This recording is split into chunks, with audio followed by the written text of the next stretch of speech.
आप सुन रहे हैं एन ऑटोबायोग्राफी ऑफ अ योगी, जिसे लिखा है श्री परमहंस योगानंद जी ने।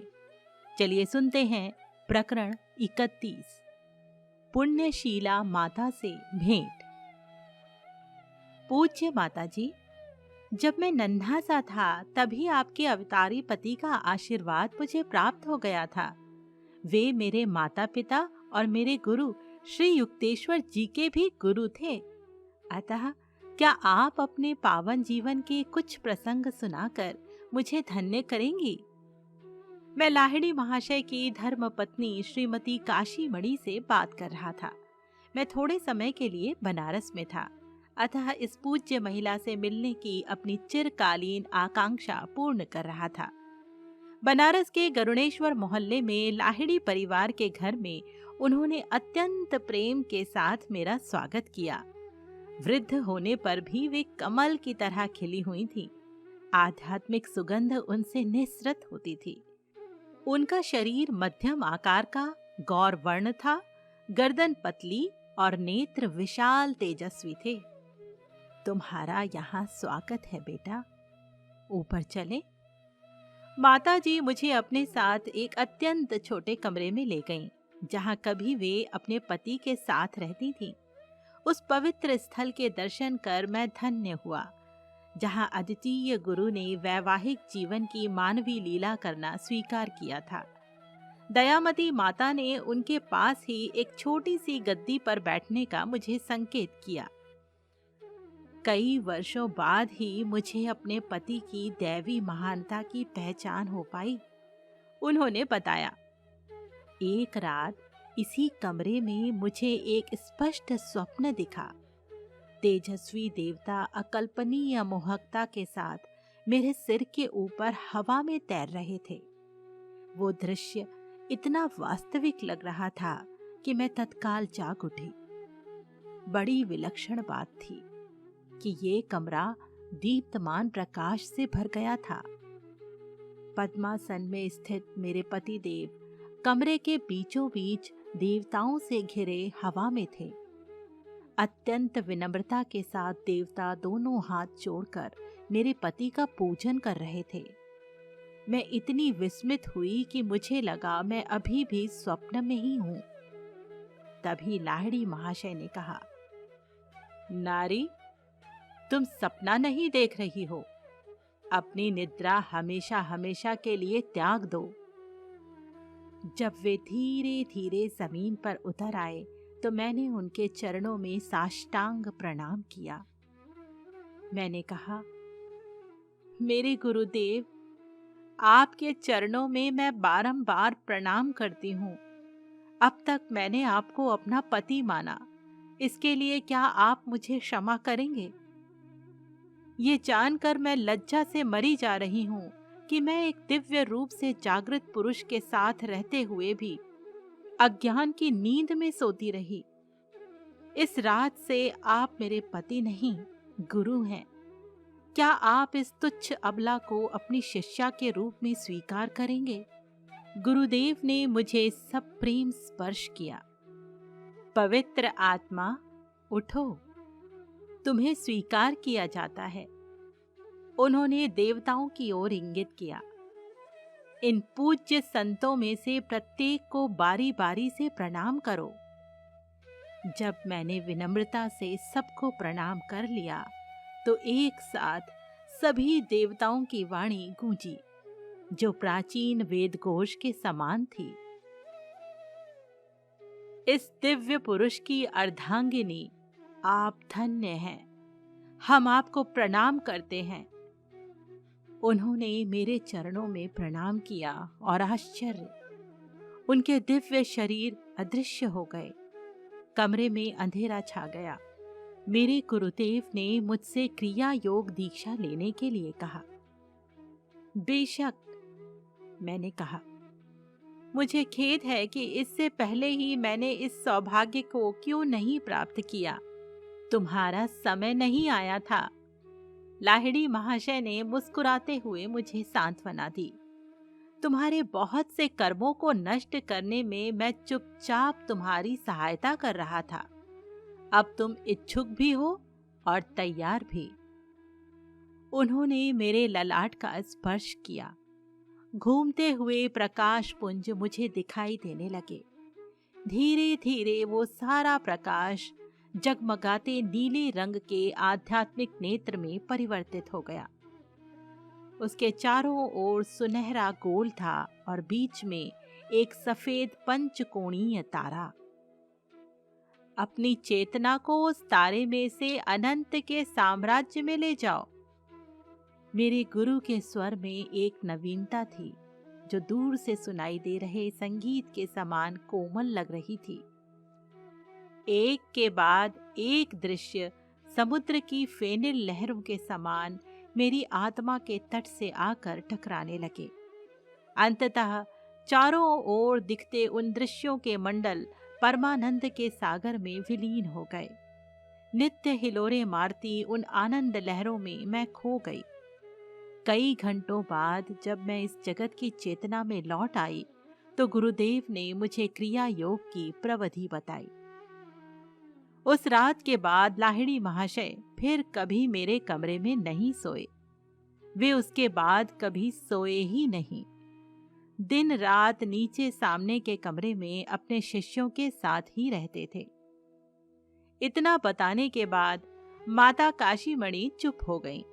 उस महान योगी के साथ उनके संबंध की अद्वितीयता को समझते हुए मैंने झिझकते हुए उनसे कुछ और घटनाएं बताने का अनुरोध किया। तुम बहुत लोभी हो बेटा, फिर भी तुम्हें एक और कहानी अवश्य बताऊंगी। वे संकोच से मुस्कुराईं। यहाँ मैं अपने एक पाप को स्वीकार करूंगी जो मैंने अपने गुरु पति के विरुद्ध किया था। मेरी दीक्षा के कुछ महीने बाद मैं असहाय और उपेक्षित अनुभव कर रही थी।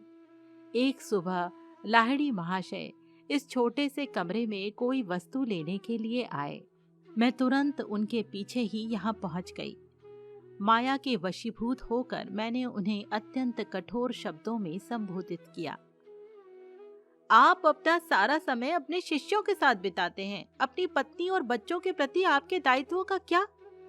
मुझे खेद है कि परिवार के लिए अधिक धन इकट्ठा करने में आपको कोई रुचि ही नहीं है।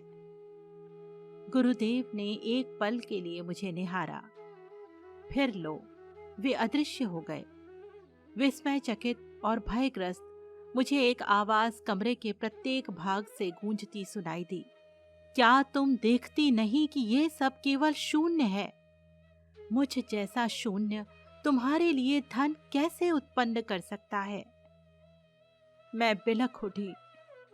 गुरुजी, मैं लक्ष बार आपसे क्षमा मांगती हूँ। मेरी पापी आंखें आपको देख नहीं पा रही हैं। कृपा कर अपने पवित्र रूप में प्रकट होइए। मैं यहाँ हूँ। ये उत्तर मेरे ऊपर से आया।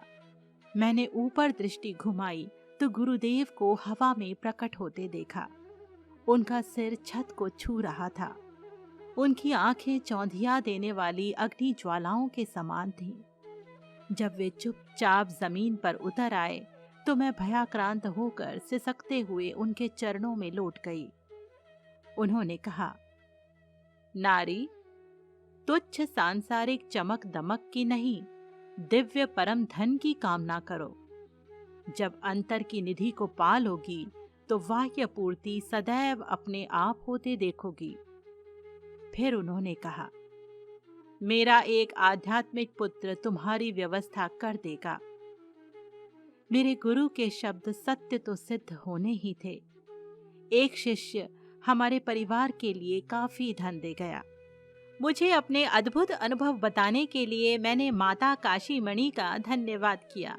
दूसरे दिन मैं फिर उनके घर गया और कई घंटों तक 3 कौड़ी तथा 2 कौड़ी लाहिड़ी के साथ ज्ञान चर्चा का आनंद लेता रहा। भारत के महान योगी के ये 2 संतवत बेटे अपने पिता के आदर्श पद चिन्हों पर चल रहे थे। दोनों ही गौरवर्ण, लंबे कद के, मजबूत कद काठी के थे और घनी दाढ़ी रखते थे। दोनों की आवाजें सौम्य थीं। आचार व्यवहार की दोनों की शैली पुराने जमाने की थी। लाहिड़ी महाशय की पत्नी ही उनकी एकमात्र शिष्या नहीं थी, सैकड़ों अन्य महिलाएं भी उनकी शिष्याएं थीं, जिनमें से एक मेरी माँ भी थी।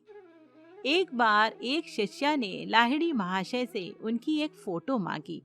उन्होंने उसे एक फोटो देते हुए कहा, तुम यदि इसे अपना रक्षा कवच मानोगी तो ये रक्षा कवच ही सिद्ध होगा, नहीं तो ये एक चित्र मात्र ही रहेगा। कुछ दिन बाद ही वही शिष्या लाहिड़ी महाशय की बहू के साथ एक टेबल के पास बैठकर भगवत गीता का अध्ययन कर रही थी। टेबल के पीछे लाहिड़ी महाशय की वो फोटो टंगी हुई थी। अचानक भयंकर आंधी शुरू हुई और बिजलियां कड़कड़ाने लगीं। लाहिड़ी महाशय, हमारी रक्षा कीजिए। दोनों महिलाएं फोटो के सामने नतमस्तक हो गईं। तभी टेबल पर पड़ी पुस्तक पर बिजली गिरी। उन दोनों को कोई चोट नहीं पहुंची। मुझे ऐसा लगा मानो उस तीव्र उष्णता से बचाने के लिए मेरी चारों ओर बर्फ की परतें खड़ी कर दी गई थीं। उस शिष्या ने बाद में बताया, लाहिड़ी महाशय ने अपनी एक शिष्या अभया से संबंधित 2 चमत्कार किए थे। एक दिन अभया अपने पति के साथ, जो कोलकाता में वकील थे, गुरु दर्शन के लिए काशी जाने घर से चल पड़ी। अत्यंत व्यस्त यातायात के कारण उनकी घोड़ा गाड़ी को स्टेशन पहुंचने में विलंब हुआ। वे लोग जिस समय हावड़ा स्टेशन पर पहुंचे, उस समय काशी जाने वाली ट्रेन छूटने के लिए सीटी दे रही थी। अभया टिकट घर के पास चुपचाप खड़ी हो गई। लाहिड़ी महाशय, मैं आपसे प्रार्थना करती हूँ कि इस गाड़ी को कृपा करके रोकिए।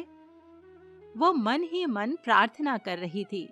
आपके दर्शन के लिए और एक दिन रुकने की कसक मैं सहन नहीं कर सकती। छुक छुक करती गाड़ी के चक्के गोल गोल घूमते रहे, पर गाड़ी आगे नहीं बढ़ी। गाड़ी का ड्राइवर और यात्रीगण ये अद्भुत घटना देखने के लिए प्लेटफॉर्म पर उतर पड़े। रेलवे का एक अंग्रेज गार्ड अभया और उसके पति के पास आया। सारी मान्यताओं के विपरीत उसने अपनी सेवाएं दी। उसने कहा, बाबू, पैसा मुझे दीजिए, मैं आपके टिकट लेता हूँ, तब तक आप लोग गाड़ी में चढ़िए। जैसे ही वो दंपत्ति गाड़ी में बैठ गए और उनके टिकट उनके हाथ में आ गए, ट्रेन धीरे धीरे आगे बढ़ने लगी। जल्दी जल्दी में ड्राइवर और यात्रीगण अपनी अपनी जगह की ओर दौड़ पड़े। उनमें से कोई ये समझ नहीं सका कि गाड़ी अचानक कैसे चल पड़ी, और पहली बात तो वो रुकी ही क्यों थी। काशी में लाहिड़ी महाशय के घर पहुंचने पर अभया ने चुपचाप लाहिड़ी महाशय के आगे साष्टांग प्रणिपात किया और उनके चरण छूने का प्रयास करने लगी। तभी लाहिड़ी महाशय बोल पड़े, अपने आप को संभालो अभया, मुझे कष्ट देने में तुम्हें कितना आनंद आता है, जैसे कि तुम यहाँ अगली गाड़ी से आ ही नहीं सकती थी। अभया एक अन्य स्मरणीय अवसर पर लाहिड़ी महाशय के पास आई थी। इस बार उसे उनकी मध्यस्थता ट्रेन के लिए नहीं, बल्कि संतान के लिए चाहिए थी। मैं आपसे प्रार्थना करती हूँ कि मेरी 9वीं संतान बच जाए, उसने कहा। मुझे 8 बच्चे हुए और सभी जन्म के शीघ्र ही बाद मर गए। लाहिड़ी महाशय सहानुभूतिपूर्वक मुस्कुराए। तुम्हारी होने वाली संतान बच जाएगी। मेरे निर्देशों का अत्यंत सावधानी से पालन करना। ये संतान एक बच्ची होगी और इसका जन्म रात को होगा। इस बात का ध्यान रखना कि तेल का दिया सूर्योदय तक जलता रहे। बीच में सो मत जाना, जिससे दिए को बुझने का अवसर मिल जाए। ठीक जैसा कि सर्वज्ञ गुरु ने पहले ही देख लिया था, अभया को बच्ची ही हुई और उसका जन्म रात को ही हुआ। अभया ने अपनी दाई को दिए में तेल डालते रहने के लिए कह रखा था।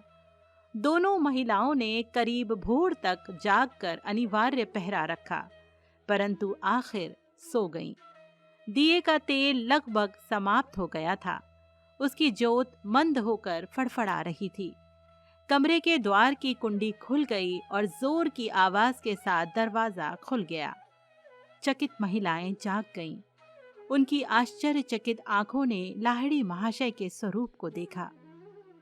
अभया, देखो, दिया लगभग बुझ ही गया है।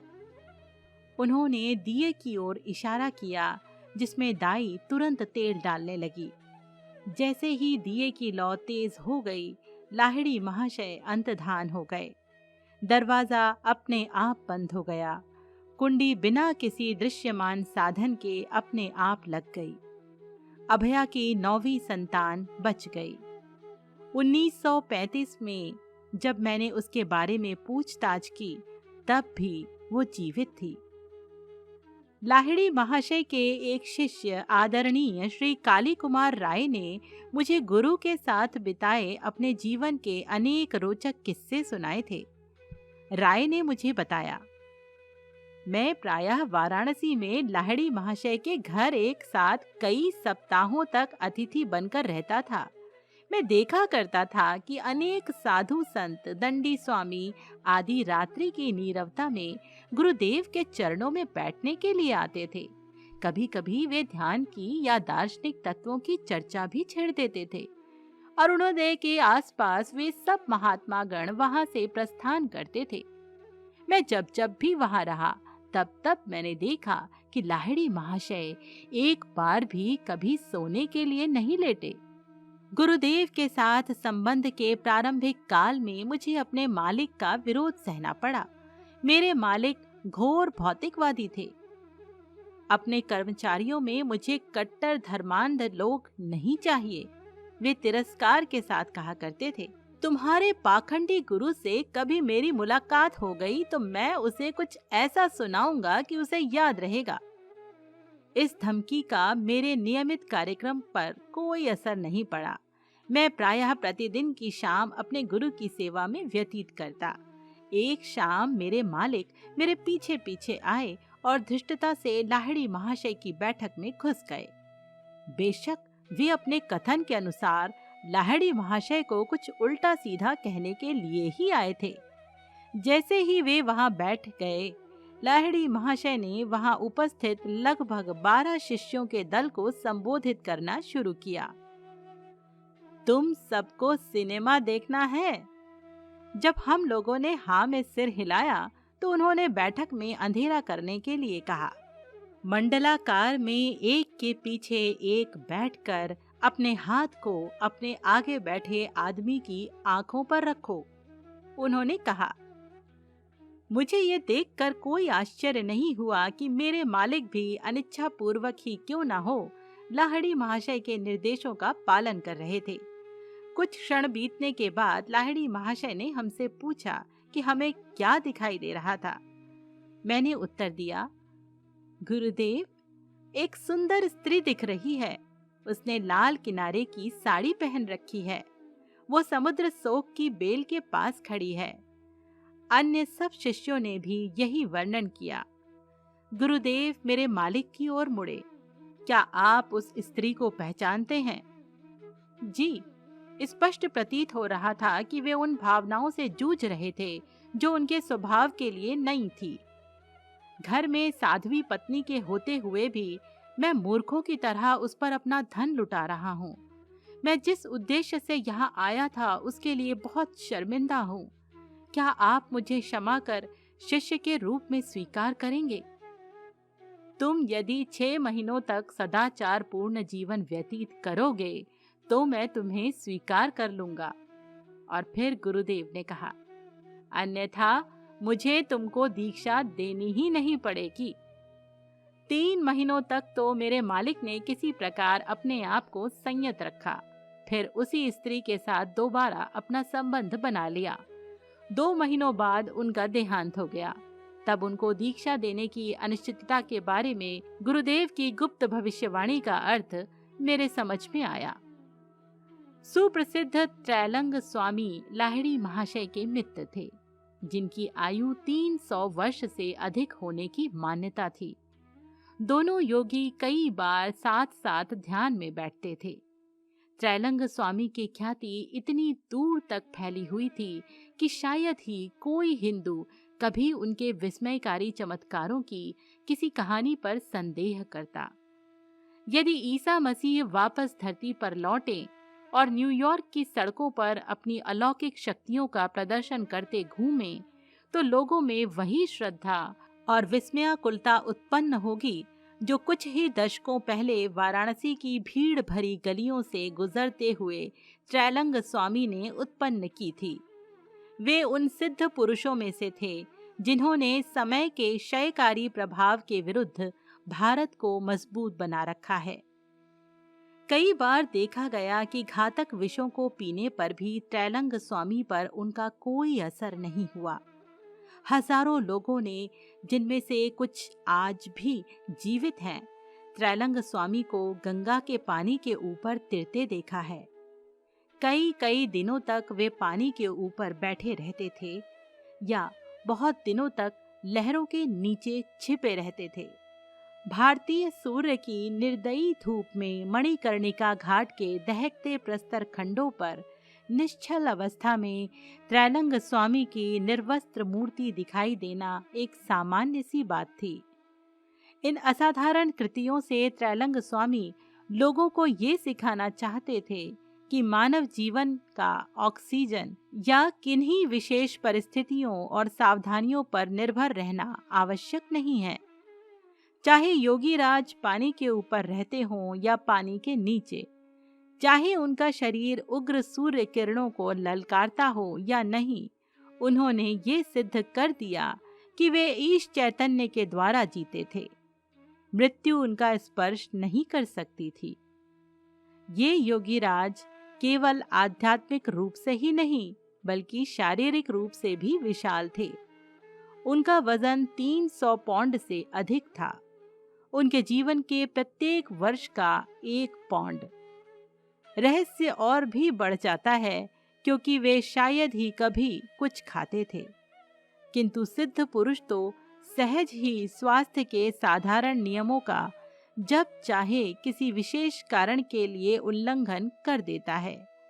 प्रायः ये कारण सूक्ष्म होता है जो केवल उसी को ज्ञात होता है। जो महान संत विश्व माया के स्वप्न से जाग जाते हैं और इस सत्य को पहचान लेते हैं कि ये विश्व तो ईश्वर के मन की केवल एक कल्पना है, वे शरीर के साथ जो चाहे कर सकते हैं, क्योंकि उन्हें ये ज्ञान हो जाता है कि शरीर ऊर्जा का केवल एक ऐसा घनीभूत या संघनित रूप है जिसमें जैसा चाहे परिवर्तन किया जा सकता है। यूं तो वैज्ञानिकों की समझ में भी ये बात अब आ गई है कि घन पदार्थ और कुछ न होकर केवल घन रूप ऊर्जा है, परंतु सिद्ध पुरुष पदार्थ जगत के नियंत्रण के मामले में केवल सैद्धांतिक ज्ञान को पार कर व्यवहारिक प्रयोग के क्षेत्र में उतर चुके हैं। त्रैलंग स्वामी हमेशा पूर्ण निर्वस्त्र रहते थे। वाराणसी की त्रस्त पुलिस उन्हें बौखलाने वाले शरारती बच्चे के समान मानने लगी थी। प्राकृतिक अवस्था में रहना उनके लिए सहजात था। ईडन के गार्डन में रहने वाले प्रथम मानव आदम की भांति ही उन्हें भी अपनी नग्नावस्था का भान नहीं था, परंतु पुलिस को पूरा भान था और उन्होंने उन्हें पकड़कर जेल में डाल दिया। इससे पुलिस ही मुश्किल में पड़ गई। त्रैलंग स्वामी की महाकाय देह शीघ्र ही अपनी संपूर्ण नित सामान्य अवस्था में जेल की छत पर दिखाई देने लगी। उनकी कोठरी पर लगा ताला ज्यों का त्यों था। वे बाहर कैसे निकले किसी को समझ नहीं आ रहा था। हतोत्साहित पुलिस अधिकारियों ने एक बार फिर अपना कर्तव्य पूरा किया। इस बार उनकी कोठरी के सामने एक सिपाही को भी खड़ा कर दिया गया। सत्य के सामने शक्ति को फिर एक बार मात खानी पड़ी। महान योगीराज शीघ्र ही अपने निश्चिंत भाव से छत पर टहलते दिखाई दिए। न्याय देवी आंखों पर पट्टी बांधे रहती हैं। त्रैलंग स्वामी के मामले में निरुत्तर हुई पुलिस ने न्याय देवी का ही अनुसरण करने का फैसला कर लिया। त्रैलंग स्वामी हमेशा मौन रहते थे। गोल गोल चेहरा और बड़े पीपे की तरह विशाल पेट होते हुए भी वे कभी कभी ही खाते थे। कई सप्ताहों तक निराहार रहने के बाद वे हाड़ियां भर भर कर भक्तों द्वारा अर्पित किया गया दही खाकर अपना उपवास तोड़ते। एक बार एक नास्तिक ने त्रैलंग स्वामी को पाखंडी सिद्ध करने का निश्चय किया। उसने दीवारों की सफेदी के लिए इस्तेमाल किया जाने वाला चूना घोलकर एक बाल्टी भर उनके सामने रख दिया। फिर उसने बड़ी श्रद्धा का ढोंग करते हुए कहा, महात्मन, मैं आपके लिए कुछ दही लाया हूं, कृपया इसे स्वीकार करें। त्रैलंग स्वामी ने बिना किसी हिचक के उस जलते हुए चूने के कई लीटर की आखिरी बूंद तक पी ली। कुछ ही मिनटों में वो कुकर्मी पीड़ा से छटपटाते हुए भूमि पर लौटने लगा। बचाइए स्वामी जी, बचाइए! वो चीखने लगा। मेरा शरीर जल रहा है, मेरी कुटिल परीक्षा के लिए क्षमा कर दीजिए। महान योगी राज ने अपना मौन भंग किया और कहा, शैतान! उन्होंने कहा, तुमने जब ये विष मुझे पीने के लिए दिया, तब तुम्हारी समझ में ये नहीं आया कि मेरा जीवन तुम्हारे जीवन के साथ एक है। यदि मुझे ये ज्ञान नहीं होता कि मेरे पेट में ईश्वर उसी तरह विद्यमान है जिस तरह वो ब्रह्मांड के हर अणु परमाणु में है, तब तो चूने के घोल ने मुझे मार ही डाला होता।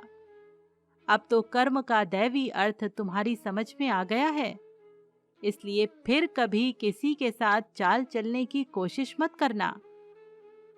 त्रैलंग स्वामी के इन शब्दों के साथ ही वो पापी कष्ट मुक्त हो गया और चुपचाप वहां से चला गया। त्रैलंग स्वामी के बजाय उस आदमी पर पीड़ा का उलटना योगीराज की अपनी इच्छा के कारण नहीं हुआ था, बल्कि सृष्टि के दूर से दूर स्थित पिंडों के भी आधारभूत विधि के नियम के कार्यान्वित होने से हुआ था। त्रैलंग स्वामी जैसे आत्मदर्शी पुरुषों के मामले में ये नियम तत्क्षण कार्यान्वित हो जाता है, क्योंकि उन्होंने उसके कार्यान्वयन में बाधक अहंकार के एक दूसरे को काटने वाले प्रवाहों को पहले ही हमेशा के लिए नष्ट कर दिया होता है।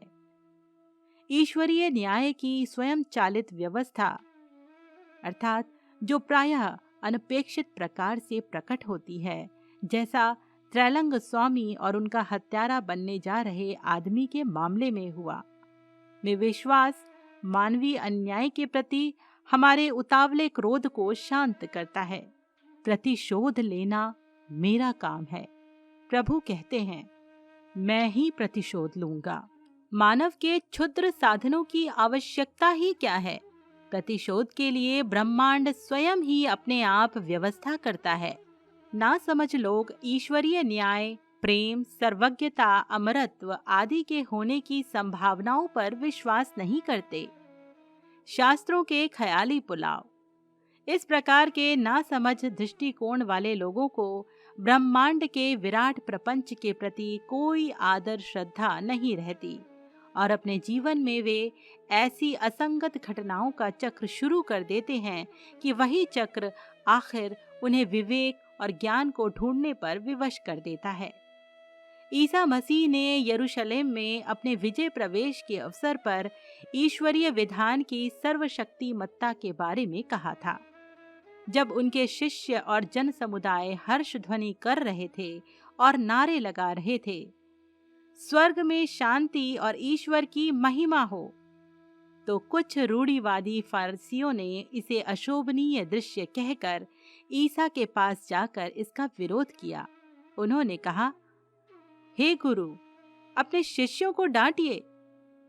परंतु ईसा ने कहा कि यदि उनके शिष्यों को चुप कर भी दिया गया तो पत्थर तुरंत नारे लगाने लगेंगे।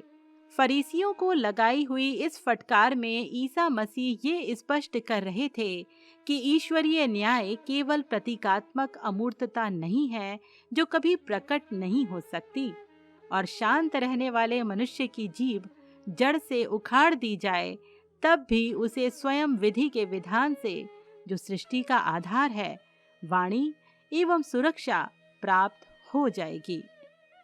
ईसा मसीह कह रहे थे, तुम शांति प्रिय लोगों को चुप कराना चाहते हो। ये तो स्वयं उस ईश्वर की आवाज को दबा देने की आशा करने के समान है, जिसके पत्थर भी उसकी महिमा और उसकी सर्वव्यापिता का गुणगान करते हैं। क्या तुम लोग ये मांग करोगे कि मनुष्य मिलकर स्वर्ग की शांति के आदर में उत्सव ना मनाए? क्या तुम लोग उन्हें केवल पृथ्वी पर युद्ध के समय ही एकत्रित होकर अपनी एकता व्यक्त करने का उपदेश दोगे? यदि ऐसा है तो हे उपदेशकों, विश्व के आधार को उखाड़ फेंकने की अपनी तैयारी कर लो, क्योंकि सदाचारी मनुष्य ही नहीं बल्कि पत्थर या पृथ्वी और जल और अग्नि और वायु भी सृष्टि में दिव्य सामंजस्य का प्रमाण देने के लिए तुम्हारे विरुद्ध उठ खड़े होंगे। अवतारी पुरुष त्रैलंग स्वामी की एक बार मेरे एक मामा पर भी कृपा हुई थी। एक दिन प्रातःकाल मामा ने त्रैलंग स्वामी को बनारस के एक घाट पर भक्तों की भीड़ के बीच बैठे देखा। मामा किसी प्रकार भीड़ में से रास्ता बनाकर त्रैलंग स्वामी के पास पहुंच गए और उन्होंने भक्ति भाव से उनका चरण स्पर्श कर लिया। ये देखकर मामा आश्चर्यचकित रह गए कि वे उसी क्षण अपने एक व्यथाजनक जीर्ण रोग से मुक्त हो गए। त्रैलंग स्वामी के ज्ञात शिष्यों में से केवल एक महिला शंकरी माई जीवित हैं। त्रैलंग स्वामी के एक शिष्य की पुत्री होने के कारण शंकरी माई को बचपन से ही स्वामी की शिक्षा दीक्षा प्राप्त हुई। वे 40 वर्षों तक बद्रीनाथ, केदारनाथ, अमरनाथ तथा पशुपतिनाथ के पास हिमालय की अनेक गुफाओं में रहीं। इस ब्रह्मचारिणी का जन्म 1826 में हुआ था। अब उनकी उम्र 100 साल से अधिक है, परंतु दिखने में वृद्धा नहीं लगती। उनके केश पूर्ण काले हैं, दांत चमकदार सफेद हैं और उनमें गजब की फुर्ती है। वे निर्धारित वर्षों में होने वाले कुंभ मेले जैसे धार्मिक मेलों में सम्मिलित होने के लिए कुछ वर्षों के बाद अपने एकांतवास से बाहर आती हैं। ये महिला संत प्रायः लाहिड़ी महाशय के पास आया करती थीं। उन्होंने बताया कि एक दिन वे कोलकाता के निकट बैरकपुर क्षेत्र में लाहिड़ी महाशय के साथ बैठी थी। जब लाहिड़ी महाशय के महान गुरु बाबा जी चुपचाप उस कमरे में आए और उन्होंने उन दोनों के साथ वार्तालाप किया। वे स्मरण करती हैं, अमर गुरुदेव यानी बाबा जी एक गीला वस्त्र पहने हुए थे, जैसे वे नदी में स्नान करके अभी अभी बाहर आए हों। उन्होंने मुझ पर कुछ आध्यात्मिक उपदेशों की कृपा भी की। एक विशिष्ट अवसर पर त्रैलंग स्वामी ने लाहिड़ी महाशय का सबके सामने सम्मान करने के लिए अपना मौन तोड़ दिया। उनके एक शिष्य ने इस पर आपत्ति जताई। उन्होंने कहा, गुरुदेव, एक स्वामी और सन्यासी होते हुए भी आप एक गृहस्थ के प्रति इतना आदर क्यों दिखाते हैं? त्रैलंग स्वामी ने कहा, वत्स, लाहिड़ी महाशय एक दिव्य बिल्ली के बच्चे के समान है। बिल्ली का बच्चा जैसे उसकी माँ जहाँ उसे रख देती है वहीं रहता है, उसी प्रकार लाहिड़ी महाशय भी जहाँ जगजननी ने उन्हें रख दिया है वहीं रहते हैं। कर्तव्य पालन की खातिर सांसारिक मनुष्य की भूमिका निभाते हुए भी उन्होंने वो पूर्ण आत्मज्ञान प्राप्त कर लिया है जिसे प्राप्त करने के लिए मुझे सब कुछ त्याग देना पड़ा, यहाँ तक कि अपनी लंगोटी भी। प्रकरण 31 यहीं पर संपन्न हुआ। सुनते रहिए एन ऑटोबायोग्राफी ऑफ अ योगी मेरे यानी संगीता के साथ। जय गुरु।